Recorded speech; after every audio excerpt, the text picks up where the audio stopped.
दोस्तों, एफआईआर पंजीकृत होने के बाद लोगों के मन में कई सारे भ्रम होते हैं। लोग पूछते हैं अक्सर कि एफआईआर लिखने के कितने देर बाद या कितने दिन बाद या कितने महीने बाद गिरफ्तारी होती है। अगर कई मामले ऐसे होते हैं जिसमें एफआईआर लिखा जाता है, गिरफ्तारी होती भी नहीं है। तो दोस्तों, आइए आज के इस वीडियो में हम यही समझते हैं कि एफआईआर पंजीकृत होने के बाद गिरफ्तारी कब और कैसे होती है।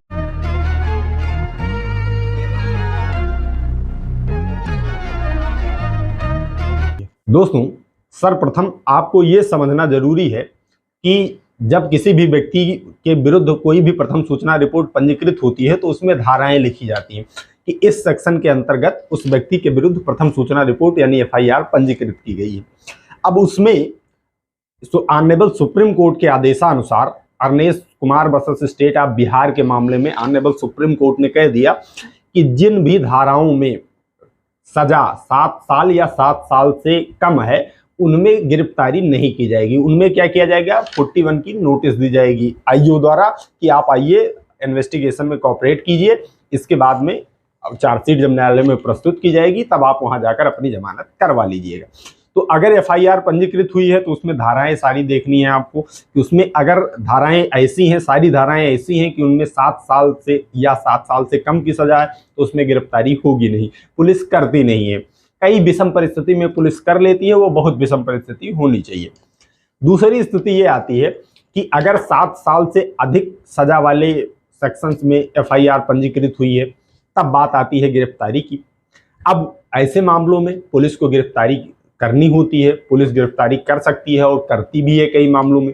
लेकिन कई स्थितियों में ये होता है कि एफआईआर तो बड़े धाराओं में लिख दी जाती है जिनमें कि 7 साल से अधिक सजा का प्रावधान होता है, लेकिन फिर भी पुलिस गिरफ्तारी नहीं करती है।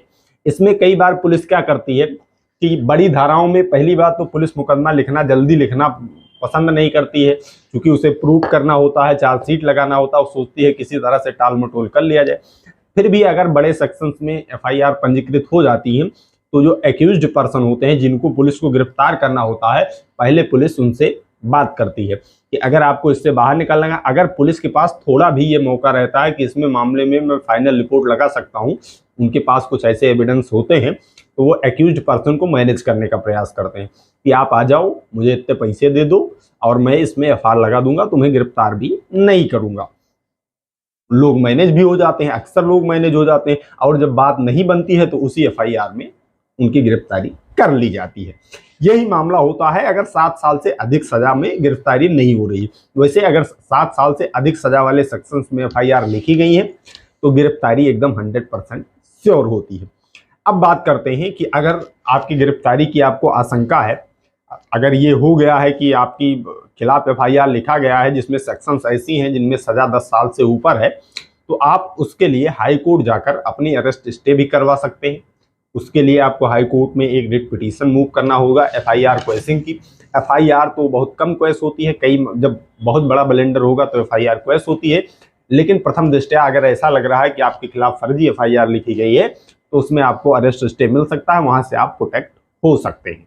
ये मामला होता है एफआईआर के बाद पूरी गिरफ्तारी का। कई बार विषम परिस्थिति में 376 के मामले में जो लिखे जाते हैं, रेप के मामले जो लिखे जाते हैं, उसमें भी पुलिस थोड़ी बहुत देरी करती है एक्यूज्ड को गिरफ्तार करने में।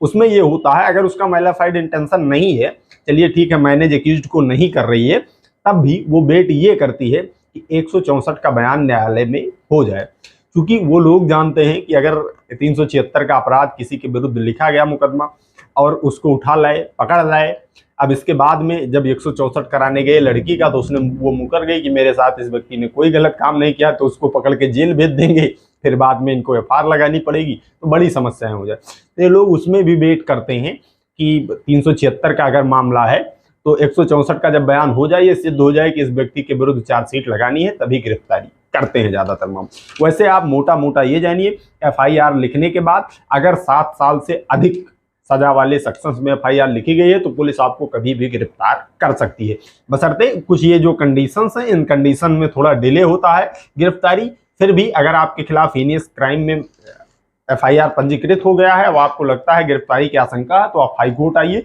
यहाँ से अरेस्ट स्टे लीजिए, यहाँ से प्रोटेक्शन लीजिए, तभी आपका बचाव हो सकता है। तो दोस्तों उम्मीद करता हूँ कि आप लोगों को ये क्लियर हो गया होगा कि FIR के बाद गिरफ्तारी कब होती है। तो आज के इस वीडियो में इतना ही, मिलते हैं अगली प्रॉब्लम सॉल्विंग वीडियो में। तब तक आप सभी लोग अपने स्वास्थ्य का ख्याल रखिए, कानून की जानकारी, अपने अधिकारों की जानकारी इस चैनल के माध्यम से लेते रहिए, मामलों से बच के रहिए। I love you all. जय हिंद, जय भारत।